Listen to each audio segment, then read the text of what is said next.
नमस्कार दोस्तों, मैं आपका दोस्त राम रघुवंशी स्वागत करता हूं आपके अपने YouTube channel online study with DK पर। एग्जाम बहुत ही जल्द होने वाली है, तो उसी को ध्यान में रखते हुए आज हम कवर करने वाले हैं बहुत ही शानदार टॉपिक के बारे में, जो कि है भारत में वन।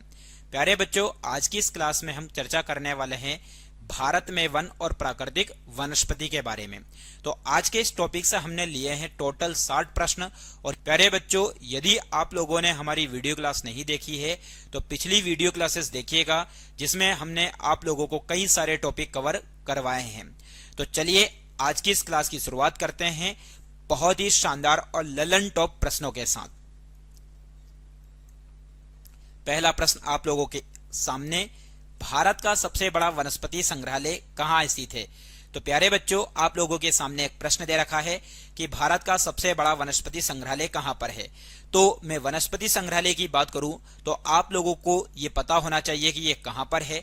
तो इस वनस्पति संग्रहालय की बात करें तो ये इतना बड़ा वनस्पति संग्रहालय है कि जिसे लघु वन के नाम से जाना जाता है।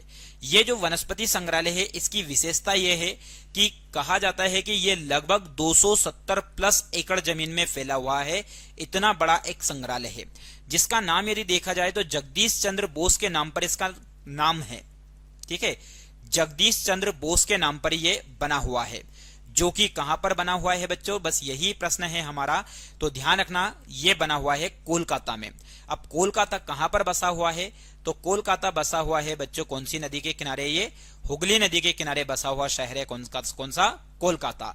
यदि हम वनस्पति संग्रहालय की यदि हम बात करें तो यहां पर जो है ऐसा कहा जाता है कि 12,000 से भी जीवित बहुवर्षीय पौधे हैं यहाँ पर। ठीक, तो किससे ज्यादा? 12,000 से भी ज्यादा पौधे यहाँ पर हैं।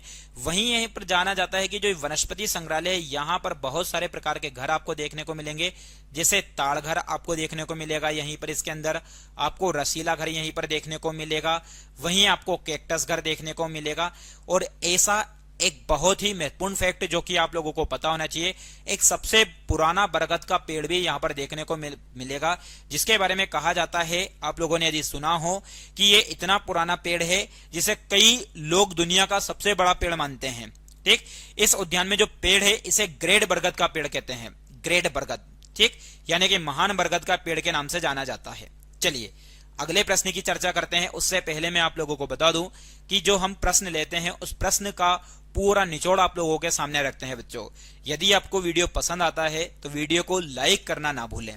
ठीक है, क्योंकि यहां पर आपकी स्क्रीन के सामने एक प्रश्न है, लेकिन मैंने उससे आपको 5 से 6 प्रश्न अलग से ही बनाकर दिए हैं यहाँ पे। ठीक है, चलिए अगला प्रश्न आपके सामने, भारतीय वन अनुसंधान संस्थान भारत के किस शहर में स्थित है? बहुत ही अच्छा प्रश्न है आप लोगों के सामने कि भारतीय वन अनुसंधान संस्थान भारत के किस शहर में स्थित है। ये नई दिल्ली में है, हैदराबाद में है, देहरादून में है, शिमला में है। यदि हम इस प्रश्न की यदि अपन बात करें बच्चों, तो इस प्रश्न का जो उत्तर है वो है क्या? देहरादून। देहरादून पड़ता कहां पर है बच्चों? तो ध्यान रखना, देहरादून की यदि हम अपन बात करें तो देहरादून पड़ता है उत्तराखंड में। कहां पर पड़ता है? ये उत्तराखंड में पड़ता है। यदि इसकी हम बात करें कि इसकी स्थापना कब होती है, तो भारतीय वन अनुसंधान संस्थान की स्थापना होती है 1878 में। कब होती है ये? 1878 में, एक स्कूल के रूप में, यानी कि 1878 में एक विद्यालय के रूप में इसकी क्या होती है? शुरुआत होती है। और जब इसकी शुरुआत हुई थी तो इसका नाम स्टार्टिंग में जो था वो इंपीरियल फॉरेस्ट रिसर्च इंस्टीट्यूट था। ध्यान रखना, क्या था इसका प्रारंभ में नाम? Imperial forest research institute. Forest research institute के नाम से जाना जाता था पहले, है ना। यह पूछा जा सकता है, आप लोग याद रखिएगा, इंस्टीट्यूट।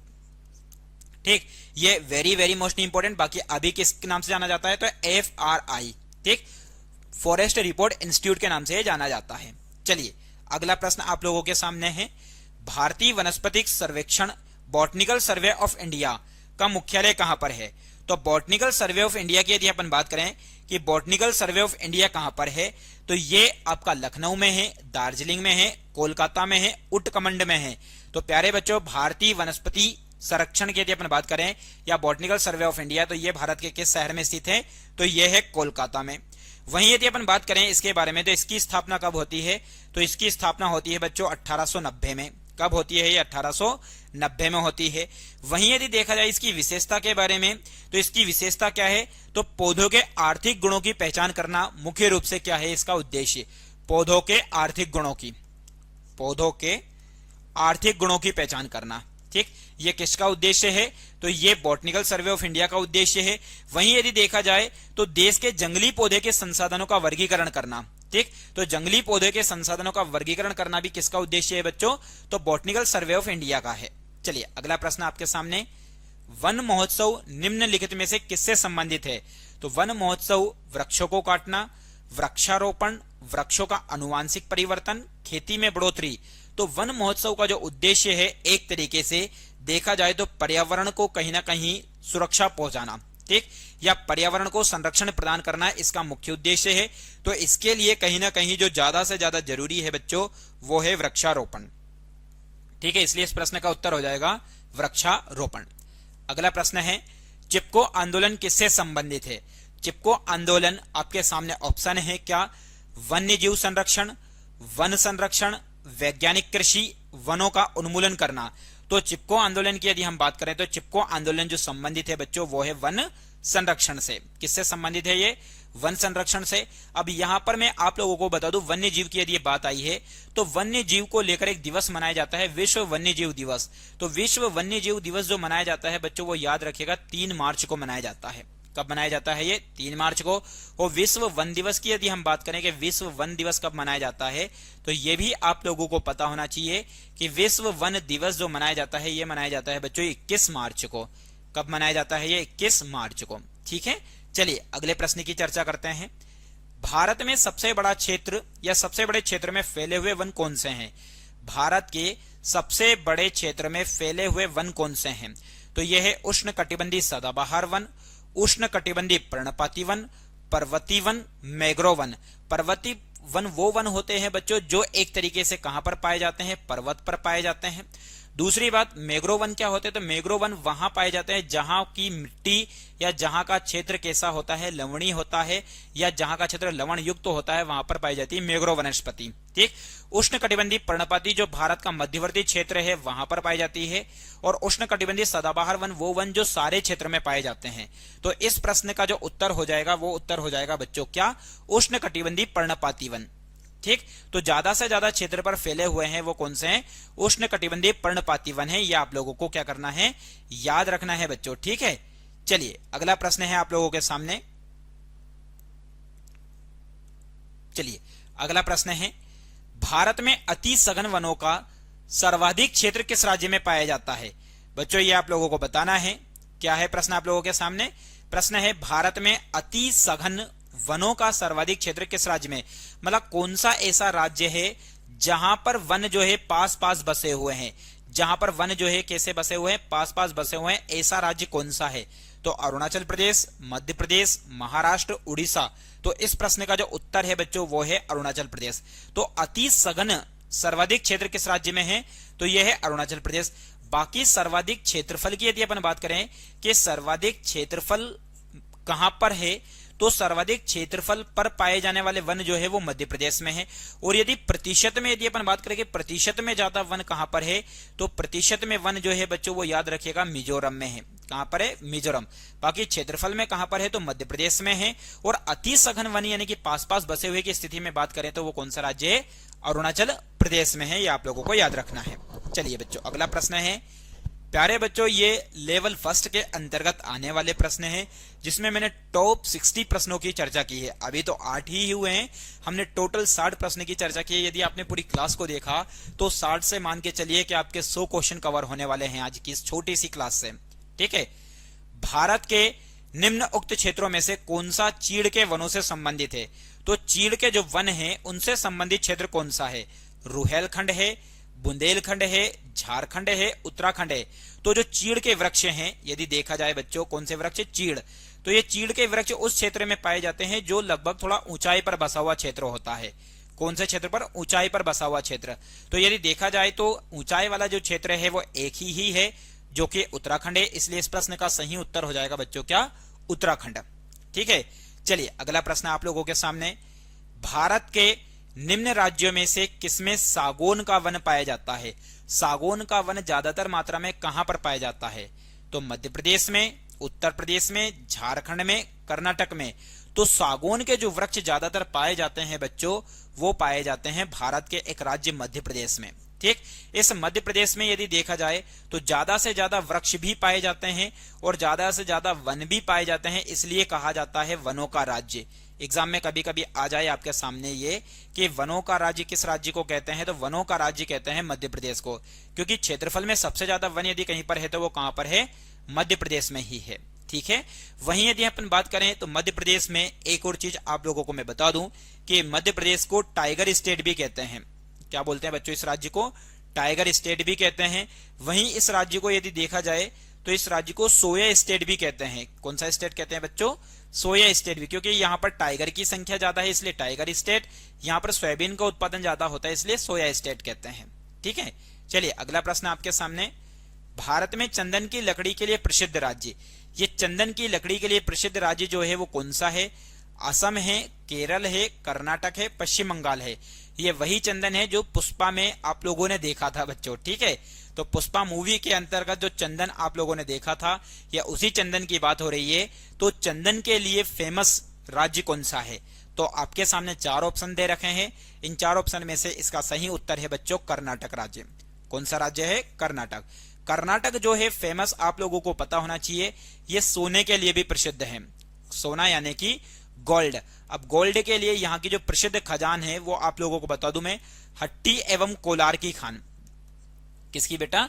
हट्टी एवं कोलार की खान, जो कि किसके लिए फेमस है? ये सोने के लिए।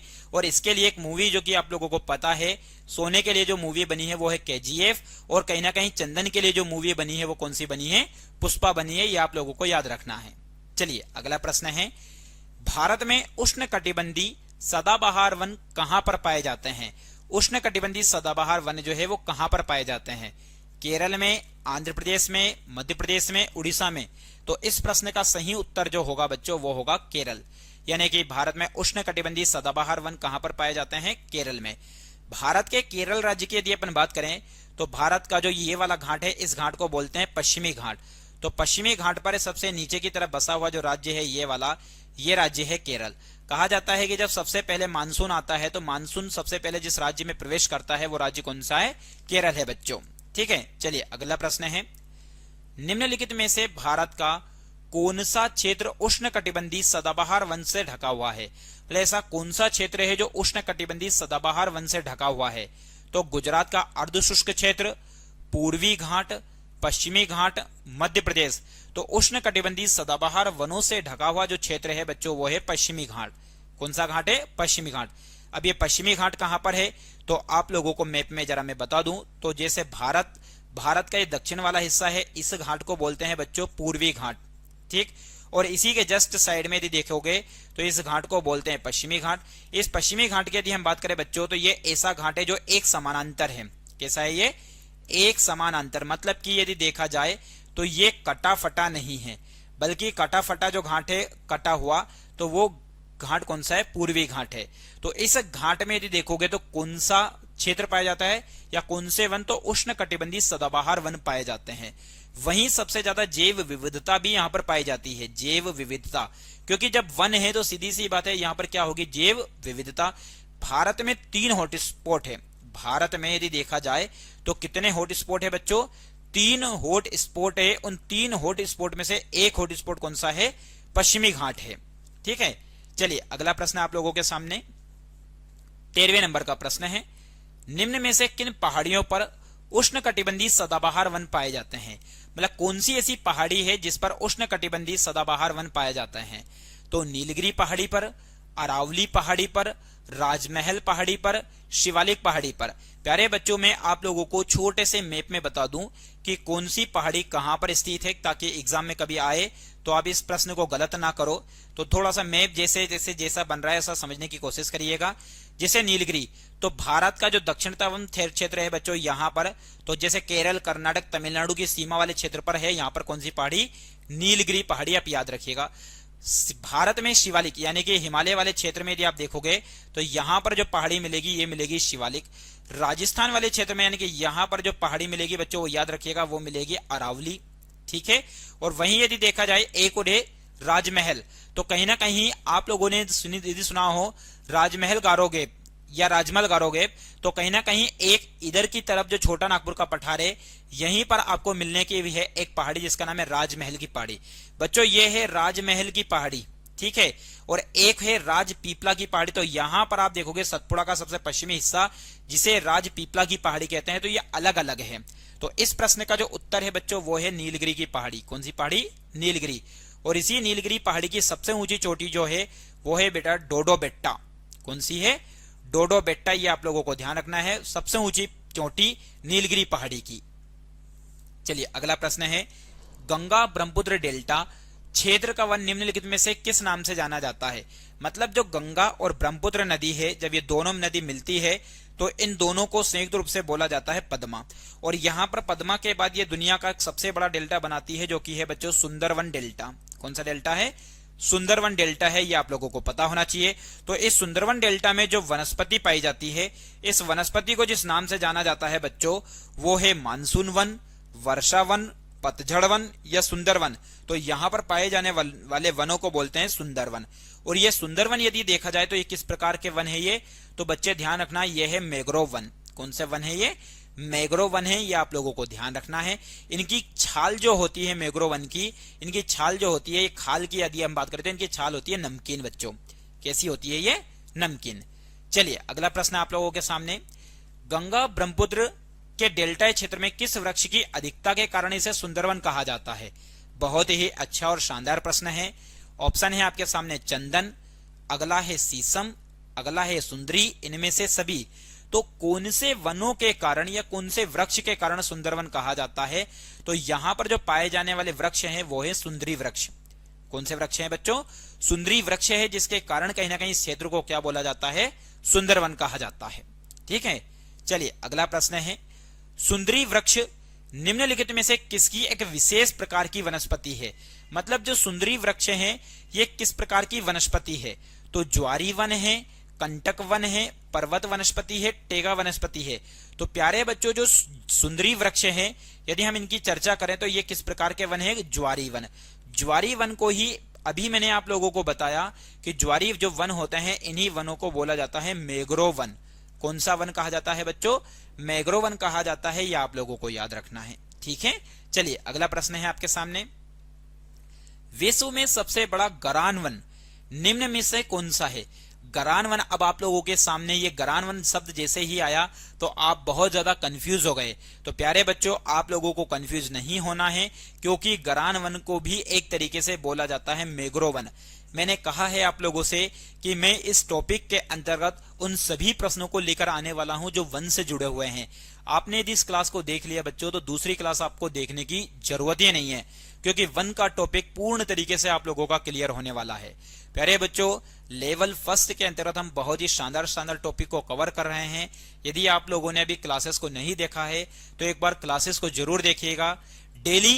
डेली शाम को 8 बजे यहाँ पर आप लोगों के लिए पर्यावरण अध्ययन की क्लासेस मिलती है बच्चों। ठीक है। तो विश्व में सबसे बड़ा गरान वन निम्न में से कौन सा है?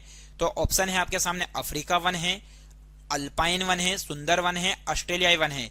तो इस प्रश्न का जो उत्तर है बच्चों वो है सुंदरवन। कौन सा वन है? सुंदरवन। चलिए अगला प्रश्न आपके सामने, गरान वन होते हैं, गरान वन ऊंचे पर्वत पर होते हैं, बर्फीले मैदानों में होते हैं, तटी दलदल में होते हैं या भीतरी पठारों में होते हैं? तो अब आप लोगों को मैं बता चुका हूं 2 से 3 बार कि गरान वन, मैंग्रोव वन कहां पाए जाते हैं, इनकी खाल नमकीन क्यों होती है। तो सीधी सी बात है, इस प्रश्न का जो उत्तर होगा बच्चों वो क्या होगा? तटी दलदल वाले क्षेत्र में ये पाए जाते हैं। कहां पर पाए जाते हैं? ये तटी दलदल वाले वनों क्षेत्र में पाए जाते हैं। अगला प्रश्न है, भारत में मैंग्रोव वनस्पति मुख्यतः पाई जाती है, कहां पर ये पाई जाती है? ठीक है। तो ये मालाबार तट में, सुंदरवन तट में, कच्छ के रण क्षेत्र में, दंडकारण्य के पठार में। भारत की मैपिंग यदि हम देखें तो उस भारत की मैपिंग के अंतर्गत कौन सा क्षेत्र कहां पर है? तो ये आप लोगों को मैं बता दूं, कि कहां पर कौन सा क्षेत्र है। तो कक्ष का रण, तो गुजरात वाले एरिया में यदि हम देखेंगे तो यहां पर है बच्चों कौन सा, कक्ष का रण क्षेत्र है। यहां पर पश्चिम बंगाल वाले क्षेत्र में यदि देखेंगे, कहां पर, पश्चिम बंगाल, तो यहां पर आपको सुंदरवन मिलेगा। वहीं ये वाला जो तट है बच्चों, इस वाले तट को बोलते हैं कौन सा, तो ध्यान रखना इस वाले तट को बोलते हैं मालाबार तट, केरल वाले क्षेत्र में। और यहां पर जो पठार पड़ता है, इस पठार का नाम है दंडकारण्य का पठार। ठीक है, तो इन चारों ऑप्शन में से यदि देखा जाए तो कहां पर मैंग्रोव वनस्पति पाई जाती है, तो बच्चों मैंग्रोव वनस्पति पाई जाती है सुंदरवन वाले क्षेत्र में। कौन से क्षेत्र में, सुंदरवन क्षेत्र में।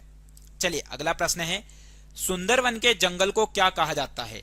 तो सुंदरवन के जंगल को गुल्म जंगल कहते हैं, मैंग्रोव कहते हैं, पर्णपाती जंगल कहते हैं, या टुंड्रा कहते हैं। तो इस प्रश्न का जो उत्तर हो जाएगा बच्चों वो क्या हो जाएगा, मैंग्रोव कहते हैं। क्या कहते हैं, मैंग्रोव। चलिए, मैंग्रोव की खेती के लिए निम्नलिखित में से कौन सा क्षेत्र प्रसिद्ध है। हर प्रश्न अलग अलग है, अलग अलग तरीके से पूछा जा सकता है, इसलिए आप लोगों के सामने सारे प्रश्न लेकर आया हूं बच्चों। तो इसलिए पूरी क्लास को देखिएगा, लास्ट तक बने रहिएगा, क्योंकि लास्ट तक बहुत ही शानदार शानदार प्रश्न आप लोगों के सामने रखे हैं। तो दक्षिण का 24 परगना का सजने खाली जंगल, कलिंप पांग का लावा जंगल, उड़ीसा का दंडकारण्य जंगल, उत्तर प्रदेश का कार्बेट नेशनल पार्क। तो मैंग्रोव खेती के लिए निम्नलिखित में से कौन सा क्षेत्र प्रसिद्ध है। तो इसके लिए जो प्रसिद्ध क्षेत्र है बच्चों वो ध्यान रखना, दक्षिण 24 परगना का सजने खाली जंगल। ठीक है, चलिए अगला प्रश्न आप लोगों के सामने, मैंग्रोव वनों पर वैश्विक तापन का क्या प्रभाव होगा। तो जो मैंग्रोव वन है उस पर वैश्विक तापन का क्या प्रभाव होगा। तो ऑप्शन है आपके सामने, वे अधिक प्रचुरता से पैदा होंगे, मैंग्रोव के विशाल क्षेत्र जलमग्न हो जाएंगे, कार्बन सिंक्स के रूप में उनकी भूमिका अधिक महत्वपूर्ण हो जाएगी, उपयुक्त का और का दोनों। तो इस प्रश्न का जो उत्तर होने वाला है बच्चों वो हो जाएगा आपका उपयुक्त का और का दोनों। मतलब वे अधिक प्रचुरता से पैदा होंगे और कार्बन सिंक्स के रूप में उनकी भूमिका अधिक महत्वपूर्ण हो जाएगी, ये आप लोगों को ध्यान रखना है। ठीक है बच्चों, चलिए अगला प्रश्न और शानदार प्रश्न आप लोगों के सामने, पूर्वी भारत का सुंदरवन का एक उदाहरण है। क्या है बच्चों प्रश्न आपके सामने, कि पूर्वी भारत का सुंदरवन का एक उदाहरण है। ऑप्शन है आप लोगों के सामने, बहुत अच्छा और शानदार प्रश्न, वन पारिस्थितिक तंत्र का, मैंग्रोव पारिस्थितिक तंत्र का, घास स्थल पारिस्थितिक तंत्र का, समुद्री पारिस्थितिकी तंत्र का। तो प्यारे बच्चों इस प्रश्न के यदि हम उत्तर की यदि हम बात करें तो इस प्रश्न का जो उत्तर होने वाला है वो होने वाला है आपका समुद्री पारिस्थितिकी तंत्र का। किसका, समुद्री पारिस्थितिकी तंत्र का। क्योंकि पूर्वी भारत का जो सुंदरवन है ये एक तरीके से देखा जाए तो समुद्र के पास में ही स्थित है। किसके पास में स्थित है, समुद्र के पास में स्थित है बच्चों। ठीक है, चलिए अगला प्रश्न आप लोगों के सामने 24वें नंबर का प्रश्न है। ठीक है, जो वन चक्रवातों के अवरोधकों का कार्य करते हैं वे वन कौन से हैं। तो अल्पाइन वन है, मैंग्रोव वन है, एवरग्रीन वन है, मानसून वन है। मतलब जो एक तरीके से यदि देखा जाए बच्चों तो भारत में मानसून की जो उत्पत्ति होती है एक तरीके से चक्रवात से ही होती है। किससे होती है, चक्रवात। तो उनको रोकने का कार्य कौन से वन करते हैं। तो उनको रोकने का जो कार्य करते हैं बच्चों वो ध्यान रखना, वो कौन से वन करते हैं, मैंग्रोव वन। चलिए अगला प्रश्न आपके सामने, अमेजनी वन एक प्रकार का है। तो अमेजन जो अमेजन के जंगल में पाए जाते हैं, वैसे आप लोगों को पता होगा पृथ्वी का फेफड़ा किसको कहा जाता है। क्या, पृथ्वी का फेफड़ा। तो पृथ्वी का जो फेफड़ा है बच्चों वो अमेजन के जंगल को कहा जाता है। ठीक है, तो ये किस प्रकार के वन है, उष्ण कटिबंधीय वर्षा वन है, शीतोष्ण वर्षा वन है, शीतोष्ण सदाबहार वन है, उष्ण कटिबंधीय मौसमी वन है। तो इस प्रश्न का उत्तर जो हो जाएगा बच्चों वो है उष्ण कटिबंधीय वर्षा वन। कैसे वन है ये, उष्ण कटिबंधीय वर्षा वन है, यह आप लोगों को याद रखना है। अगला प्रश्न है, भारत में वर्षा वन पाए जाते हैं तो वर्षा के दौरान ज्यादा से ज्यादा विकास करने वाले जो वन हैं वो भारत में कहां पाए जाते हैं। तो भारत में मध्य भारत में पाए जाते हैं, पूर्वी घाट में, उत्तर पूर्वी हिमालय और पश्चिमी घाट में, उत्तर पश्चिमी हिमालय और पूर्वी घाट में। तो इस प्रश्न का उत्तर होगा बच्चों उत्तर पूर्वी हिमालय और पश्चिमी घाट में पाए जाते हैं कौन से वन, ये वर्षा वन पाए जाते हैं। अब उत्तर पूर्वी हिमालय से बात आप लोगों को पता होगा कि भारत का जो उत्तर पूर्वी एरिया है उसमें क्षेत्र पड़ता है मासिनराम। कौन सा, मासिनराम। तो दुनिया की सबसे ज्यादा वर्षा यदि देखा जाए तो कहां पर होती है, मासिनराम में होती है, ये आप लोगों को याद रखना है। चलिए अगला प्रश्न है, विश्व की भूमि का कितना क्षेत्र उष्णकटिबंधीय वर्षा प्रचुर वन है, यानी कि जो पृथ्वी है उस पृथ्वी के कितने क्षेत्र पर उष्णकटिबंधीय वन पाए जाते हैं? तो 2% पर पाया जाता है, 7%, 10%, 15%। तो इस खूबसूरत से प्रश्न के उत्तर की यदि अपन बात करें बच्चों, तो इस प्रश्न का जो उत्तर हो जाएगा वो हो जाएगा 10%, यानी कि विश्व के कुल भूभाग के 10% में जो उष्णकटिबंधीय वन है वो पाए जाते हैं। ठीक है, चलिए अगला प्रश्न है, उष्णकटिबंधीय वर्षा वन में सामान्य रूप से पाए जाने वाला पौधा है कि जो उष्णकटिबंधीय वर्षा वन है इसमें कौन सा पौधा पाया जाता है? तो आर्किड, देवदारू, चीड़, यूकेलिप्टस। तो इस प्रश्न के उत्तर की बात करें बच्चों, तो इसके अंतर्गत जो पाए जाने वाला वृक्ष है वो याद रखिएगा वो है आर्किड। कौन सा है वृक्ष? आर्किड है। अब यहां पर यूकेलिप्टस के बारे में मैं बता दूं आप लोगों को कि ये इस प्रकार का वृक्ष है कि इसके आसपास यदि देखा जाए तो इसके आसपास कोई सा भी वृक्ष जो है वो कहीं ना कहीं बाहर या फिर उद्गमित नहीं हो सकता। क्यों नहीं हो सकता? क्योंकि ये यूकेलिप्टस जो पौधा है इन पौधे के पानी को सोख लेता है। पानी को क्या कर लेता है? सोख लेता है। इसलिए ये जो यूकेलिप्टस पौधा है इसे दूसरे छोटे छोटे पौधों के लिए एक तरीके से घातक माना जाता है। ठीक है, चलिए अगला प्रश्न है, वर्षा वन में किसी पेड़ के छत्र के नीचे जो वनस्पति उगती है उसे क्या कहते हैं? वर्षा वन में किसी पेड़ के नीचे जो वनस्पति उगती है उसे क्या कहते हैं? उसे क्राउन कहते हैं, छत्र कहते हैं, अंडर स्टोरी कहते हैं या वनतल कहते हैं? तो इस प्रश्न के यदि हम उत्तर की बात करें बच्चों तो उसे बोलते हैं अंडर स्टोरी। बहुत ही अच्छा प्रश्न है, शानदार प्रश्न है। ये रीट के एग्जाम में पूछा भी गया है और हो सकता है आने वाले एग्जाम में पूछ भी लिया जाए। तो बच्चों ऐसे प्रश्नों को आप जरूर नोटिस करिएगा और इनको नोट कर लीजिएगा। चलिए अगला प्रश्न आप लोगों के सामने है, सदाबहार बरसाती वन मुख्यतः कितनी सुवितरित वार्षिक क्षेत्रों में पाए जाते हैं? यानी कि सदाबहार बरसाती वन जो है मुख्यतः कौन से वर्षा के क्षेत्रों में पाए जाते हैं या कितनी वर्षा वाले क्षेत्र में पाए जाते हैं? 50 सेंटीमीटर से कम वर्षा वाले क्षेत्र में, 50 से 100 सेंटीमीटर, 100 से 200 सेंटीमीटर, 200 सेंटीमीटर से अधिक। तो सदाबहार बरसाती वन की यदि हम बात करें बच्चों तो 200 सेंटीमीटर से अधिक जहां पर बारिश होती है वहां पर ये पाए जाते हैं। अब भारत में यदि देखा जाए तो 100 से अधिक वर्षा में तो एक तो जो केरल वाला क्षेत्र है, कौन सा? केरल वाला क्षेत्र, यहां पर ज्यादा वर्षा होती है। दूसरा भारत में जो पचमढ़ी वाला जो क्षेत्र है, पचमढ़ी जो कि कहां पर पड़ता है बच्चों? मध्य प्रदेश, यहां पर 200 सेंटीमीटर से अधिक वर्षा है। कहीं न कहीं बात करें हम मासिन राम, ठीक, तो ये भी एक तरीके से 200 सेंटीमीटर से अधिक वर्षा वाला क्षेत्र है बच्चों। ठीक है, चलिए अगला प्रश्न आप लोगों के सामने 31वां प्रश्न है, साल और सागौन के वृक्ष किसके बच्चों?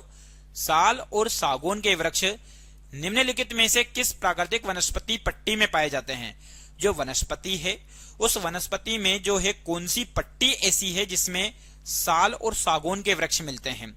तो वो शीतोष्ण वन है, विषुवती वन है, उष्णकटिबंधीय वन है या फिर मिश्रित वन वाला क्षेत्र है? तो प्यारे बच्चों इस प्रश्न का उत्तर जो होगा वो होगा उष्णकटिबंधीय वन। सर उष्णकटिबंधीय वन होते क्या हैं? तो उष्णकटिबंधीय वन वो वन होते हैं बच्चों जो एक तरीके से जो ट्रॉपिकल जोन जो होता है, कौन सा जोन? Tropical zone. अब ट्रॉपिकल जोन का मतलब एक तरीके से जो विषुवत क्षेत्र वाला जो इलाका होता है उसमें जो वन पाए जाते हैं उन वनों को एक तरीके से उष्णकटिबंधीय वन कहते हैं। ठीक है, या जो अक्षांशीय विस्तार के आसपास पाए जाने वाले जो वन होते हैं उन्हें उष्णकटिबंधीय वन कहते हैं। चलिए अगला प्रश्न है, एक आकलन के अनुसार शीतोष्ण क्षेत्र में केवल 1% वन नष्ट हुए हैं जबकि उष्णकटिबंधीय में लगभग 1% वन नष्ट हो गए हैं। तो 20%, 40%, 60%, 80%। तो इस प्रश्न का जो उत्तर होगा बच्चों वो होगा 40%। यानी कि शीतोष्ण में यदि 1% वन नष्ट हो रहे हैं तो उष्णकटिबंधीय में कितने हो जाएंगे? 40% हो जाएंगे। इसका रीजन क्या हो जाएगा? क्योंकि ऐसे क्षेत्रों में ज्यादा से ज्यादा बच्चों जंगल में क्या लगती है? तो जंगल में आग लग जाती है और जंगल में आग लगने की वजह से पूरा का पूरा जो क्षेत्र है वो एक तरीके से क्या हो जाता है? जलकर ध्वस्त हो जाता है। ठीक है, चलिए अगला प्रश्न है, वन कटाई की दर किसमें सबसे अधिक होती है? मतलब कौन सा ऐसा क्षेत्र है जहां पर वनों की कटाई ज्यादा होती है? उष्णकटिबंधीय जंगल में, अंचल मतलब जंगल, मरु क्षेत्र यानी कि मरुस्थलीय क्षेत्र में, शीतोष्ण कटिबंधीय यानी कि जो ठंडा क्षेत्र उसमें, या उत्तरी वन यानी उत्तर वाले क्षेत्र में पाए जाने वाले वनों में? तो सबसे ज्यादा कटाई जो होती है बच्चों वो होती है उष्णकटिबंधीय जंगल में। कौन से जंगल में होती है? उष्णकटिबंधीय जंगल में। चलिए अगला प्रश्न है, विश्व में किस भोजन उत्पाद की बढ़ती हुई क्षुधा उष्णकटिबंधीय वनोन्मूलन का प्रमुख कारण है? मतलब एक तरीके से कौन सा ऐसा भोज्य पदार्थ है जो कहीं ना कहीं उष्णकटिबंधीय वन्य उन्मूलन के लिए कारण है? तो सुअर का मांस है, शर्करा है, बकरे का मांस है या गोमांस है? तो प्यारे बच्चों इस प्रश्न का जो उत्तर हो जाएगा वो है गोमांस। क्या हो जाएगा? आजकल गोमांस के लिए भी एक तरीके से देखा जाए तो गोमांस के लिए उष्णकटिबंधीय वनों को क्या किया जा रहा है? काटा जा रहा है बच्चों। ठीक है, अगला प्रश्न आपके सामने, सदाबहार किस्म के वन कहां पाए जाते हैं? तो मानसून जलवायु क्षेत्र में, मरु क्षेत्र में, भूमध्य सागरीय क्षेत्र में या भूमध्य रेखीय क्षेत्र में? तो सदाबहार किस्म के जो वन पाए जाते हैं बच्चों ये पाए जाते हैं भूमध्य रेखीय क्षेत्र में। कहां पर पाए जाते हैं? ये भूमध्य रेखीय क्षेत्र में पाए जाते हैं, ये आप लोगों को पता होना चाहिए। अगला प्रश्न है आपके सामने 36वें नंबर का प्रश्न है। प्यारे बच्चों टोटल 60 प्रश्न की मैंने इसमें चर्चा की है। यदि आप आखिरी तक यदि जुड़े रहते हैं तो आप ये मान के चलिए कि वन से संबंधित या प्राकृतिक वन से संबंधित जो भी आपके अंदर डाउट है वो सारे के सारे डाउट आज की क्लास में क्लियर होने वाले हैं। प्यारे बच्चों यदि आपको वीडियो पसंद आ रहा हो और यदि हमारी क्लासेस आपको पसंद आ रही हो तो वीडियो को लाइक करें, चैनल को यदि सब्सक्राइब नहीं किया है तो चैनल को सब्सक्राइब जरूर करें बच्चों। ठीक, ऑनलाइन स्टडी विद डीके आप लोगों के लिए बहुत मेहनत कर रहा है। यदि आप लोग इसकी मेहनत को यदि सलाम करना चाहते हैं या इसकी मेहनत को कुछ देना चाहते हैं तो बस एक ही चीज है कि आप इस चैनल को क्या करें? सब्सक्राइब करें बच्चों।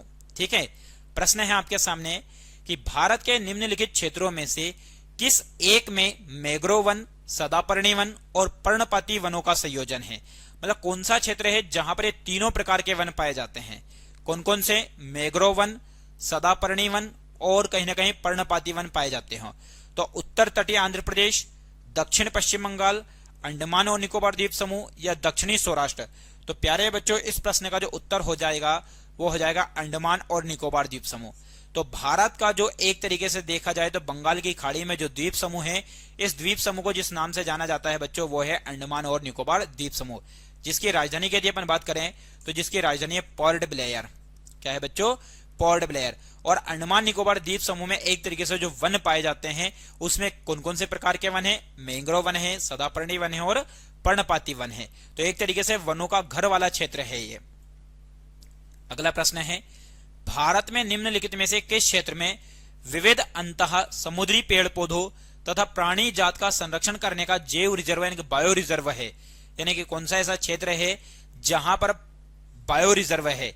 तो लक्षद्वीप है, अंडमान और निकोबार द्वीप समूह है, दमन और दीव है, दादर नागर हवेली है।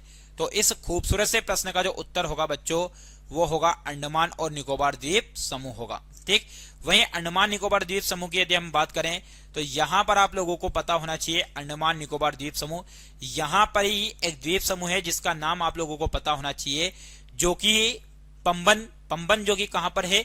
तो आप लोगों को बता दूं मैं, पंबन भारत और श्रीलंका के बीच में जो छोटी छोटी द्वीपों की श्रृंखला है वहां पर है कौन सा द्वीप? पंबन द्वीप है। यहीं पर जो अंडमान निकोबार है, इस अंडमान निकोबार पर एक द्वीप है जो कि है बैरन द्वीप। कौन सा द्वीप है बच्चों? बैरन द्वीप। ठीक, जो कि एक किस प्रकार के ज्वालामुखी का उदाहरण है? तो बैरन द्वीप एक सक्रिय ज्वालामुखी का उदाहरण है। अब सभी बच्चे मुझे कमेंट करके बताइए कि जो अंडमान निकोबार द्वीप समूह पे जो निष्क्रिय ज्वालामुखी का उदाहरण है वो कौन सा है? चलिए अगला प्रश्न है, अधिकतम जैव विविधता वाला प्रदेश निम्नलिखित में से किस प्रकार का होता है? यानी कि जहां पर सबसे ज्यादा जैव विविधता पाई जाती है वहां पर कौन से प्रकार के वन क्षेत्र पाया जाता है? तो उष्णकटिबंधीय पाया जाता है, शीतोष्ण, मानसूनी या विषुवती? तो इस प्रश्न का जो उत्तर हो जाएगा बच्चों वो हो जाएगा क्या? विषुवती। यानी कि जहां पर ज्यादा से ज्यादा जैव विविधता पाई जाती है वहां पर वन का कौन सा क्षेत्र होता है या कौन सा प्रदेश होता है? तो वो होता है बच्चों विषुवती। विषुवती का मतलब है जो पृथ्वी है, पृथ्वी के बीच में से जो रेखा गुजरती है इसे विषुवत रेखा कहते हैं। और इसके आसपास वाले क्षेत्र में जो वन पाया जाता है वहां पर अधिकतर क्या पाई जाती है? जैव विविधता, यानी कि जीवों में पाई जाने वाली विभिन्नता। चलिए अगला प्रश्न आप लोगों के सामने है, खालिस्तान वनों में वृक्ष एक निश्चित मौसम में अपने पत्तों का त्याग देता है या अपने पत्तों को त्याग देते हैं? यानी कि कौन से ऐसे वन हैं जो एक तरीके से निश्चित मौसम के दौरान अपने पत्तों को त्याग देते हैं? तो सदाबहार वन कहलाते हैं, गरान वन कहलाते हैं, पर्णपाती वन कहलाते हैं या कटीले वन कहलाते हैं? तो प्यारे बच्चों, इस प्रश्न का जो उत्तर हो जाएगा वो हो जाएगा पर्णपाती। ये नाम से स्पष्ट है, पर्ण यानी कि पत्तियां और पाती यानी कि उनको त्याग देना। तो ऐसे वन जो अपनी पत्तियों को त्याग देते हैं निश्चित समय पर, तो ऐसे वनों को पर्णपाती वन कहते हैं बच्चों। ठीक है, चलिए अगला प्रश्न आपके सामने है। निम्नलिखित में से कौन से वृक्ष वर्ष में एक बार अपनी पत्तियां गिरा देते हैं? तो ऐसे वन यदि देखा जाए तो पर्णपाती वृक्ष है, शंकुधारी वृक्ष है, सदाबहार वृक्ष है, पर्णपाती वृक्ष तथा शंकुधारी वृक्ष दोनों है। तो इस प्रश्न का जो उत्तर है बच्चों वो है पर्णपाती वृक्ष। अभी हमने आपसे बात की है, तो जो आप लोगों ने देखा है हमारे आसपास के क्षेत्र में जो पीपल एक तरीके से देखा होगा आपने, खाखरा या जिसे पलास कहते हैं वो आप लोगों ने देखा होगा, आम, तो ये क्या करते हैं वर्ष में एक बार अपनी पत्तियां गिरा देते हैं, जैसे नीम हो गई। तो ये इस प्रकार के जो वन है ये कैसे वन कहलाते हैं? पर्णपाती वन कहलाते हैं। चलिए अगला प्रश्न है, पर्णपाती वृक्ष क्या होते हैं? अपने खाद्य के लिए दूसरों पर निर्भर रहेंगे, अपनी पत्तियां हर वर्ष गिराएंगे, अपनी पत्तियां नहीं गिराएंगे, अपने खाद्य का संश्लेषण करेंगे। तो पर्णपाती वृक्ष के बारे में अभी हम लोगों ने पढ़ा है, क्या करेंगे ये? अपनी पत्तियां हर वर्ष गिराएंगे और उनमें नई नई पत्तियां आएगी और उस पौधे का धीरे धीरे क्या होता रहेगा बच्चों? विकास होता रहेगा। चलिए अगला प्रश्न है आपके सामने, निम्नलिखित में से कौन उष्णकटिबंधीय पतझड़ी पौधा है जो दक्कन के पठार की विशेषता है? यानी कि उष्णकटिबंधीय पतझड़ी पौधा है जो कहां की विशेषता है? दक्कन के पठार की। तो वो वन है सागौन, शीशम, चंदन, साल। तो इस प्रश्न का जो उत्तर होगा बच्चों वो होगा क्या? चंदन। क्या होगा? चंदन होगा।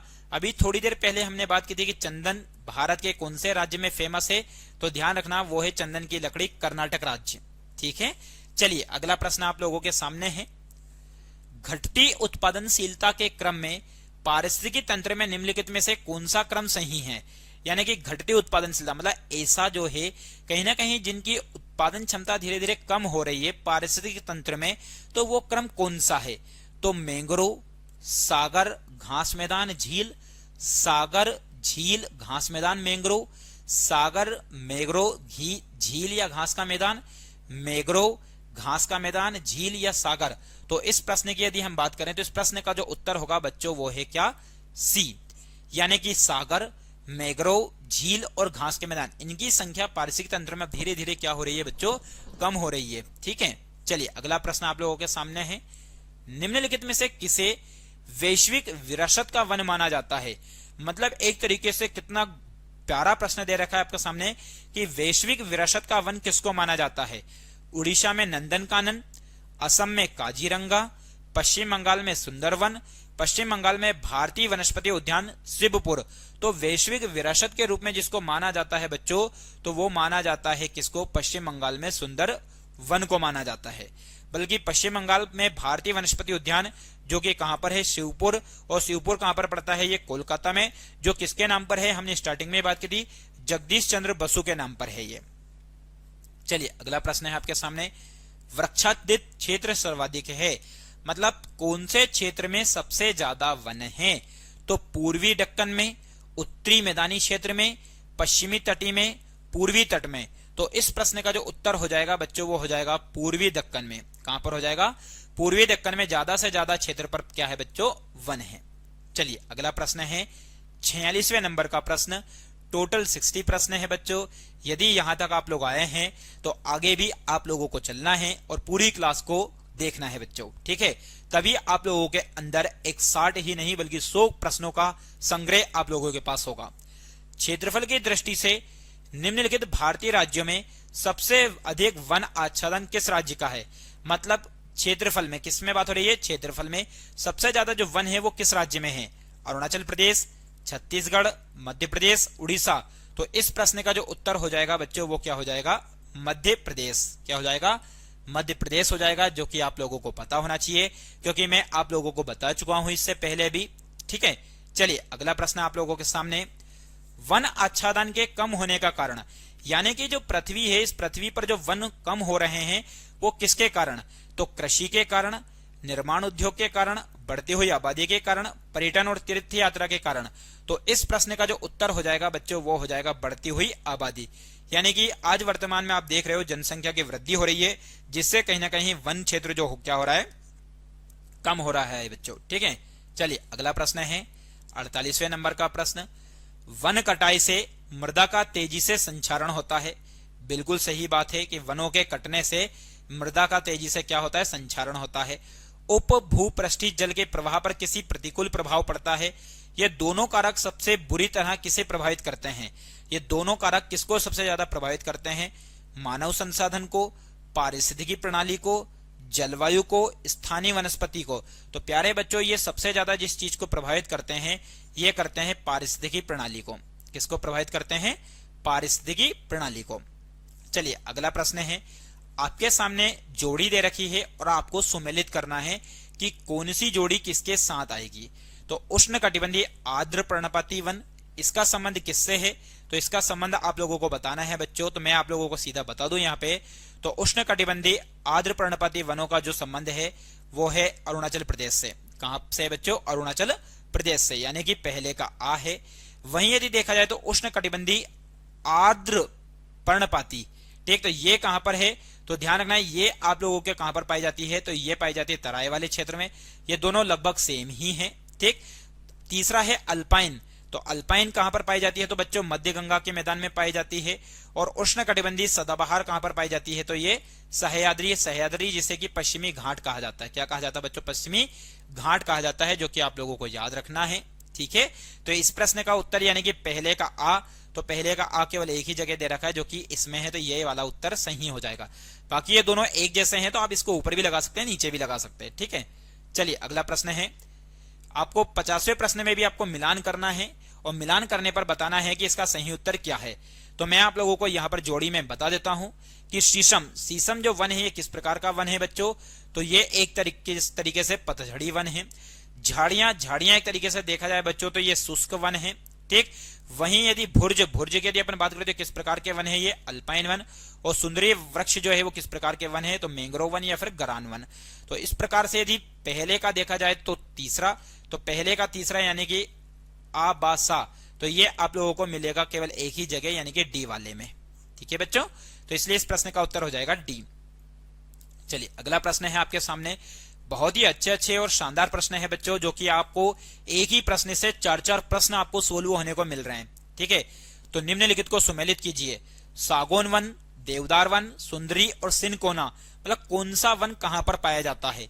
तो इस प्रश्न की यदि अपन बात करें बच्चों तो कहीं ना कहीं सागौन वन। तो सागौन वन की यदि मैं बात करूं आपसे कि सागौन वन जो है वो कहां पर पाया जाता है, तो सागौन ध्यान रखना ये हिमालय के उच्च पर्वतीय क्षेत्र में पाया जाता है।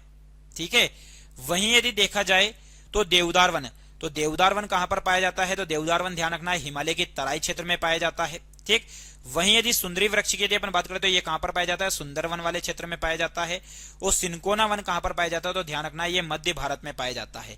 तो इस प्रकार से यदि देखा जाए तो पहले का डी, यानी कि पहले का डी एक ही जगह है जो कि है गा वाले ऑप्शन में, यानी कि पहले का सी उत्तर सही है बच्चों। ठीक है, तो 51वें नंबर के प्रश्न का उत्तर क्या है? सी। यानी कि अभी तक मैं आप लोगों को 51 प्रश्न करवा चुका हूं, अभी 9 प्रश्न और बाकी है, जिससे आपको बहुत अच्छी जानकारी मिलने वाली है। अगला प्रश्न है, अधिकतम ऑक्सीजन किससे उपलब्ध होती है? तो सबसे ज्यादा जो ऑक्सीजन मिलती है वो किससे मिलती है? हरे जंगल से, रेगिस्तान से, घास के मैदान से, पादप प्लवक पुंज से। तो प्यारे बच्चों इस प्रश्न का जो उत्तर होगा, ज्यादा से ज्यादा जो ऑक्सीजन प्राप्त होती है वो पादप प्लवक पुंज से होती है। ठीक है, अगला प्रश्न है, निम्नलिखित में से कौन वनस्पति फाइबर का आधार है? कि वनस्पति फाइबर का जो आधार है वो किसको माना जाता है? सेलुलोज को, प्रोटीन को, वसा को या तेल को? तो वनस्पति फाइबर की यदि अपन बात करें बच्चों तो वनस्पति फाइबर का जो आधार है ध्यान रखना वो है सेलुलोज। ठीक, चलिए अगला प्रश्न है, निम्नलिखित में से कौन वनस्पति फाइबर का आधार है? तो फाइबर का आधार कौन सी वनस्पति है? तो हेलोफाइट्स है, जीरोफाइट्स है, हेलीफाइट्स है या सारोफाइट्स है? तो इस प्रश्न का जो उत्तर होगा बच्चों वो होगा क्या? हेलोफाइट्स, जो कि आप लोगों को ध्यान रखना है। किसका आधार है ये? तो ये फाइबर का आधार है बच्चों। चलिए 55वें नंबर का प्रश्न है, किस प्रकार के वन मुख्यतः सेवालों तथा काई से बने होते हैं। तो सेवाल और काई से बने हुए जो वन होते हैं वो कौन से वन हैं? तो टेगा वन है, टुंड्रा वन है, समशीतोष्ण वन है या उष्णकटिबंधीय सदाबहार वन है। तो इस प्रकार के वन यानी कि सेवाल और काई से जो बने हुए वन होते हैं बच्चों, वो कौन से वन कहलाते हैं? तो टुंड्रा वन कहलाते हैं, जो कि ऊंचाई वाले क्षेत्र पर पाए जाते हैं। अगला प्रश्न है, आभासी वृक्ष रहित विरल वनस्पति कहाँ पाई जाती है? आभासी वृक्ष जो रहित विरल वनस्पति है वो कहाँ पाई जाती है? तो अल्पाइन क्षेत्र में, टुंड्रा क्षेत्र में, छप्पारल में या टेंगा में। तो इस प्रश्न का जो उत्तर हो जाएगा बच्चों वो हो जाएगा कहां पर? टुंड्रा क्षेत्र में। ठीक है, चलिए अगला प्रश्न आप लोगों के सामने है। 57वें नंबर का प्रश्न है कि विश्व की 25% भूमि को आच्छादित करने वाला सबसे बड़ा वन कौन सा है? यानी कि विश्व की कितने प्रतिशत भूमि? 25% भूमि को आच्छादित करने वाला सबसे बड़ा वन कौन सा है? तो उष्णकटिबंधीय वर्षा वन, साइबेरिया का टेगा, मानसून वन या यूरोप के शीतोष्ण कटिबंधीय वन। तो इस प्रश्न का जो उत्तर हो जाएगा बच्चों वो हो जाएगा साइबेरिया का टेगा वन। अब ये साइबेरिया कहां पर पाया जाता है? तो साइबेरिया जो क्षेत्र है बच्चों वो पाया जाता है रूस में। कहां पर पाया जाता है ये? रूस में।